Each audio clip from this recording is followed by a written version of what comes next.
बिस्मिल्लाहिर्रहमानिर्रहीम अस्सलाम वालेकुम। सुप्रीम कोर्ट ऑफ पाकिस्तान से दो इंतहाई आम और बड़ी खबरें इस वीडियो में आपके सामने रखनी है। रात के अंधेरे में जिस तरह 26वीं आईनी तरामीम पास की गई, सुप्रीम कोर्ट ऑफ पाकिस्तान और अदलिया के पर काटे गए, आज इस पर जस्टिस मंसूर अली शाह और आयशा मलक का पहला रद्द अमल आया है।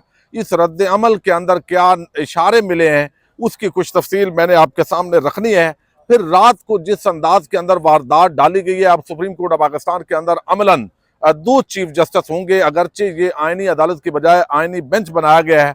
और अब आगे मखसूस नशिस्तों के केस पर भी इसके क्या असरात मुरतब होने हैं उस पर बात करेंगे। लेकिन तहरीक इंसाफ के इंट्रा पार्टी इलेक्शन केस के अंदर जो बल्ला छीनने का एक बदतरीन फैसला था काजी फायद ईसा का, आज उस पर नजरसानी दरखास्त भी खारिज कर दी है।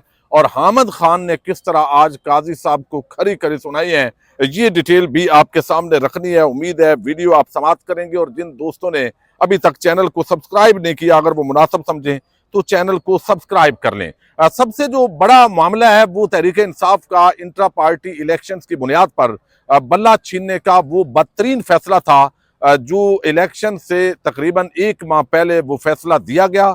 उसके असरात हमने देखे वाज़े तौर पर। वो जो फैसला आया उसके तौर पर तहरीक इंसाफ को इस पूरी रेस से बाहर करना मकसद था, लेकिन इसके बावजूद अवाम ने 2/3 अक्सरियत दी। और अब आज उसकी नजरसानी केस की समाअत हुई। चीफ जस्टिस काजी फायद ईसा उनकी सरबराही में ये 3 रुकनी बेंच था, जस्टिस मोहम्मद अली मदर और जस्टिस मुसरत हिलाली, इन्होंने ये समाअत की है। हामिद खान इसके अंदर जो है वो पेश हुए हैं और हामिद खान ने इस हवाले से काजी साहब को बताया है कि आप एक मुतासब जज हैं और एक ऐसा मुतासब जज जो हमारी पार्टी के हवाले से जिसका नुक्ता नज़र वाज़े हो और उसके ऐसे फैसले मौजूद हों, उसके सामने मैं अपना केस जो है वो आर्गू नहीं कर सकता। इस पर काजी साहब ने कहा फिर हम गपशप कर लेते हैं, जैसे वो उनका मखसूस लहजा होता है। तहरीक इंसाफ के केस में कहा गया कि कम अज कम 5 रुकनी लार्जर बेंच तश्कील दिया जाए। ये आज हामिद खान की तरफ से दरखास्त दायर की गई थी। पीटीआई ने केस में आईनी तशरीह का नुक्ता मौजूद होने पर लार्जर बेंच बनाने की इस्तदा कर रखी थी। इलेक्शन कमीशन मुतासरा फरीक पर बनकर पार्टी के खिलाफ अदालत नहीं जा सकता।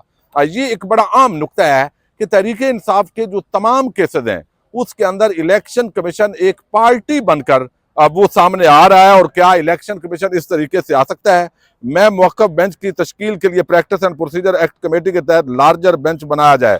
गुज़श्ता समाअत पर हामिद खान ने इल्तवा मांगा था, लेकिन अब इल्तवा कहा गया कि मजीद नहीं देंगे। तो काजी साहब ने जाते जाते जब ये कहा गया कि ये नजरसानी का मामला है, हमने तो कानून को देखना है, चीफ जस्टिस ने कहा, तो हामिद खान नजरसानी दरखास्त में अदालती फैसलों पर कानूनी हैसियत पर सवालात उठाए होते हैं, आपने इस पॉइंट को पहले क्यों नहीं उठाया? तो चीफ जस्टिस आप केस को चला लें।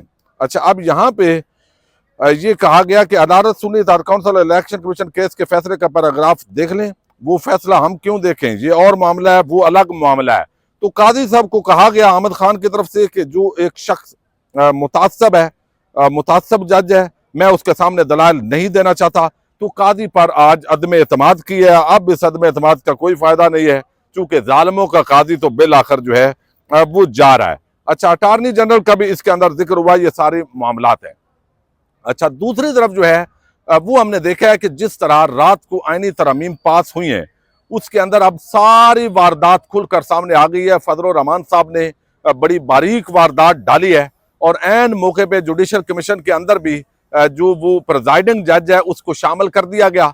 और फिर अब आज ही चूंकि अभी सदर ने साइन कर दिए हैं, 26वीं आईनी तरमीम अप्रूव हो गई है, तो इसके बाद अब नए चीफ जस्टिस के लिए बाकायदा तौर पर जो कमेटी है उसकी तश्कील होगी। और उस कमेटी की तश्कील के साथ ही आज ही इस पर वर्किंग स्टार्ट हो जाएगी। अभी चंद घंटों के अंदर ही आप देखेंगे कि बहुत बड़ी हलचल, और जो हुकूमत ने प्लान किया हुआ है, तो अल्टीमेटली हुकूमत का पलड़ा इस सारे मामले के अंदर जो है वो भारी है। लेकिन इसका सारे मामले का असर मखसूस नशिस्तों पर भी पड़ेगा, चूंकि इसके अंदर अब ये मामला जो है वो जजेस को कंफ्यूज कर रहा है कि आखिर एक फुल कोर्ट, देखें इसके अंदर बड़े ब्लंडर हैं, ये आईनी तरमीम यकीनन उड़ जाएंगी, लेकिन अब अगर सुप्रीम कोर्ट ऑफ पाकिस्तान के जजेस हो सकता है 2 हिस्सों में मजीद तकसीम हो जाएं। ये खदशात हमेशा रहते हैं और यही एस्टैब्लिशमेंट और जो हमारी हुकूमतें होती हैं उनका प्लान होता है। तो बुनियादी तौर पर हुकूमत के हाथ में ये सारा कंट्रोल आ गया है। अब इस मामले के अंदर जो तहरीक इंसाफ को मखसूस नशिस्तें नहीं दी गई इलेक्शन कमीशन ऑफ पाकिस्तान की तरफ से, अब एक बड़ा जो सवाल उठा है इसके अंदर टेक्निकल कि एक लार्जर बेंच बल्कि फुल कोर्ट उसने फैसला दिया, इलेक्शन कमीशन ऑफ पाकिस्तान ने अमल दरामद नहीं किया। और अब क्या एक प्रिजाइडिंग अफसर पर मुश्तमिल 5 रुकनी या 4 रुकनी या 3 रुकनी जो ये 5 रुकनी बेंच होगा जिसको हम आईनी बेंच कहते हैं, तो क्या वो फुल कोर्ट का जो फैसला है उसको रिवर्स कर सकता है? ये एक बड़ा आम सवाल है। और इसके अलावा भी बहुत सारे इसके अंदर यानी ये अदलिया को अमली तौर पर एक बदला लिया गया है कि जो भी आइन और कानून के तहत जज फैसला करना चाहते हैं उनकी कारकर्दगी भी अपने हाथ में ले ली है। तो एग्जेक्टिव और क्या जो पूरा कंट्रोल है वो जुडिशरी पर इस अंदाज में कायम किया गया कि अब कोई भी जज आजादाना फैसले नहीं कर सकता। अगर उसने जज रहना है, अगर उसने तनख्वाह लेनी है, मराहत लेनी है, तो उसने हुकूमत का नौकर बन के रहना है। अमली तौर पर ये आईनी तरामीम जो है वो इंसाफ, निज़ाम इंसाफ पर और अदलिया पर एक बहुत बड़ा हमला है। और अब ऐसे लगता है कि 2 चीफ जस्टिस एट ए टाइम होंगे, एक प्रिजाइडिंग जज उसके बाद तमाम बड़े इख्तियारात होंगे और एक चीफ जस्टिस जो बराए नाम यानी कठपुतली जैसे सदर होता है, ऐसे ही तकरीबन उसका रोल जो है वो बनाया गया है। अच्छा, ये तो सारी चीजें बहुत बड़ी वारदातें हैं और इन पर अभी देखते हैं तहरीक इंसाफ इस पर फुल कोर्ट के लिए इस्तदा करती है, आईनी दरख्वास्त लाती है और उसके बाद ये चीजें जो है वो अगले चीफ जस्टिस मंसूर अली शाह होंगे या अफरीदी होंगे या फिर जो है वो जस्टिस मुनीब अख्तर का तो चांस नहीं है, तो एक जज इनकार भी कर सकता है। और अगर प्रिजाइडिंग ऑफिसर जो प्रिजाइडिंग जज है वो जस्टिस अमीनुद्दीन बन गया, मंदोखेल और सारा जो कबीला है वो अगर हो गया तो फिर अंदाजा होता है कि क्या होगा। लेकिन आज जो दिलचस्प सूरत हाल है वो सुप्रीम कोर्ट ऑफ पाकिस्तान के अंदर जो पहला केस है उसके अंदर पहला रद्द अमल आया इस 26वीं आईनी तरामीम के अंदर जस्टिस मंसूर अली शाह का। ये बुनियादी तौर पर जो केस है ये केस आईनी तरामीम से मुतल्लक बुनियादी तौर पर था और इसके अंदर जो है ये मौसमियाती जो तब्दीलियां हैं उसके हवाले से ये केस था। लेकिन ये केस जस्टिस मंसूर अली शाह और जस्टिस आयशा ए मलक वो ये केस सुन रहे थे और इस केस के दौरान उन्होंने बड़ा हल्के फुल्के अंदाज के अंदर, मजाक के अंदाज के अंदर 26वीं आईनी जो तरमीम है उसको हवाले से डिस्कस किया है कि ये किस तरह एक कन्फ्यूजन है, हमें समझने में जो है वो टाइम लगेगा। अब इसके अंदर कहा गया कि मौसमियाती तब्दीली अथॉरिटी के क्याम से मुतल्लक केस के अंदर एडिशनल अटारनी जनरल से यह मुकालमा हुआ है कि अटारनी जनरल किधर है justice Mansoor Ali Shah. Attorney general गुज़श्ता रात मसरूफ रहे इसलिए नहीं आए एडिशनल अटारनी जनरल। अब तो सारी मसरूफियत खत्म हो चुकी होगी। जस्टिस मंसूर अली शाह ने मुस्कराते हुए ये इस्तफसार किया, फिर कहा कि आइंदा समात पर अटारनी जनरल पेश हूँ, अदालत क्या ये केस अब आईनी बेंच में जाएगा या हम भी सुन सकते हैं। जस्टिस मंसूर अली शाह का ये मुस्कराते हुए उन्होंने रद्द अमल दिया है। अब लगता है ये सवाल सुप्रीम कोर्ट में हर रोज उठेगा कि केस आम बेंच सुनेगा या आईनी बेंच सुनेगा जस्टिस मंसूर अली शाह। अब इससे क्या इशारा मिलता है? अब इसके अंदर जो है वो वादे तौर पर बता रहे हैं कि ये बहुत बड़ी कंफ्यूज किस्म की 26वीं आईनी तरमीम है और ये छोटा सा मामला नहीं है। यानी इसके अंदर इतनी कंफ्यूजन हैं कि आप देखें कि बहुत सारे इश्यूज जो कारपोरेट लॉ से रिलेटेड होते हैं, जो फैमिली से रिलेटेड होते हैं, जो बाकी बहुत सारे दीवानी मामलात होते हैं, उनके अंदर से भी जो कॉन्स्टिट्यूशनल चीजें हैं वो तशरीहात निकलती हैं। तो अब कोई भी एक नुक्ता अगर कॉन्स्टिट्यूशनल जो है वो तशरीहात का निकलेगा तो क्या फिर वो दोबारा उधर सारा कुछ भेज दिया जाएगा? तो जजेस ने कहा कि इसमें बड़ी कंफ्यूजन है।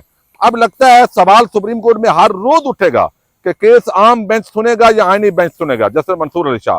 चले जी, अब आप जाने और आपके आईनी बेंच जाने। जस्टिस आयशा मलक उन्होंने मुस्कुराते हुए कहा 3 हफ्तों तक इस केस की समाअत मुलतवी हो गई है, तब वैसे भी हमें खुद समझने में जरा वक्त लगेगा। जस्टिस मंसूर अली शाह ने मुस्कुराते हुए रिमार्क्स दिए हैं। अब ये जितना भी कुछ हुआ है वो तो हंसने के अंदर, मुस्कुराहट में, हल्के फुल्के अंदाज के अंदर उन्होंने बता दिया है कि ये 26वीं आईनी तरमीम ये किस तरीके से एक बहुत बड़ी कंफ्यूजन है, किस तरह अदलिया को कंट्रोल करने की एक कोशिश की गई है और सारी जो चीजें हैं वो एग्जेक्टिव का इस तरीके से एक आप समझें कि डाका है जुडिशरी पर जो डाला गया है। अब ये सारे जो मामलात हैं अल्टीमेटली किस तरफ जाएंगे? अभी जो वकला की प्रेस कॉन्फ्रेंस हुई है हामिद खान और दीगर की, वो भी बड़ी आम है, वकला तहरीक भी। अल्टीमेटली ये फैसले सड़कों पे होंगे। ये जो तरामीम हुई है, अब अदलिया की आज़ादी कंप्रोमाइज हो गई है। वकला कम्यूनिटी अब वाज़े तौर पर जो है वो सामने आएगी। पाकिस्तान की जो अवाम है वो अब अपना फैसला करेगी। तो तहरीक इंसाफ ने इसके अंदर वोट ना दे के ये बड़ा दानिशमंदाना फैसला दिया है। उस वक्त मैं भी ये समझ रहा था कि मौलाना फजल रहमान जो है, चूंकि उनका जो मुसवदा था ये बुनियादी तौर पर उनका मुसवदा भी नहीं है, यहाँ सिर्फ जो है बारीक वारदात डालकर आईनी अदालत की बजाय आईनी बेंच करार दे दिया गया है। और आईनी बेंच जो है उसको ऐसे इख्तियारात दे दिए गए हैं कि chief justice of supreme court वो इस वक्त इख्तियारात के अंदर नीचे चले गए हैं। और दूसरी तरफ आईनी बेंच, फिर जजेस पर इंतजामिया का कंट्रोल, फिर हुकूमत जजेस की अपॉइंटमेंट करेगी, उनकी अक्सरियत होगी। कहने को एक जुडिशल कमीशन बनाया गया है, ये सारी चीजें हैं, लेकिन अमली तौर पर जो हुकूमत का वफादार होगा, जो गैर आईनी गैर कानूनी इकदाम करेगा, जो टाउट होगा हुकूमत का, वही लगता है कि अब जज की तनख्वाह ले सकेगा। जिसने आइन और कानून को देखना है तो उसके लिए तो अब बड़ी मुश्किलात पैदा हो गई हैं। तो ये पहला जो रद्द अमल है ये बताता है कि अब अगले आने वाले दिनों के अंदर सब अच्छा नहीं है। रात को जो वारदात डाली गई है, अब दिन को दो चीफ जस्टिस यहाँ पे सुप्रीम कोर्ट ऑफ पाकिस्तान के अंदर नजर आएंगे। अगला चीफ जस्टिस जो है वो जस्टिस मंसूर अली शाह या जस्टिस याहिया अफरीदी होंगे, और जो प्रिजाइडिंग जज होगा वो जस्टिस अमीनुद्दीन या इस टाइप का जज जो है वो ज्यादा लगता है सूट करेगा। बहरहाल इस हवाले से जो डेवलपमेंट्स होंगी वो आपको बताएंगे। रूटीन के मुताबिक सुप्रीम कोर्ट में हर कोई उस आईनी तरमीम को इधर उधर समझने की कोशिश कर रहा है। पाकिस्तान जिंदाबाद।